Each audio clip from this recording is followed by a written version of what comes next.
accidentally stole a stranger's dog. At least, that's what I thought happened. It started when I found this golden retriever sitting outside a gas station at 1 a.m. No collar. No owner. Just staring at me like it had been waiting for someone. I checked around for 20 minutes. Nothing. So eventually, I brought him home. And honestly, the dog loved me instantly. Followed me everywhere.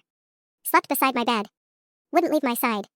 I posted online trying to find the owner, but nobody claimed him. After a week, I started getting attached. Then one night, someone knocked on my door. An older man. Probably late 60s.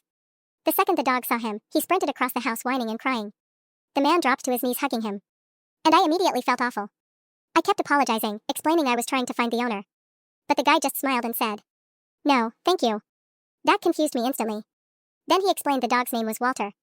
And Walter had belonged to his wife. She died 6 months earlier from cancer. Ever since then, the dog had stopped eating normally.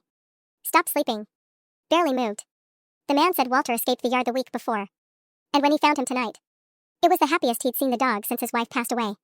That should have been the end of it. But before leaving, the man asked me something strange. He asked if I'd visit them sometimes. For Walter. So I did. At first it was just once a week. Then more. Eventually, I realized the man barely had anyone left. No kids nearby. No family around. Just him and the dog in this quiet house full of old photos. And every time I came over, he'd tell stories about his wife. How they met. How she laughed. How Walter used to sleep between them every night. Then one evening, I showed up and the house was dark. No lights. No answer. I panicked and called the police. Turns out, the old man had suffered a stroke earlier that morning. The neighbor found him just in time. Doctors said if it had been a few hours later, he probably wouldn't have survived. A week later, I visited him in the hospital.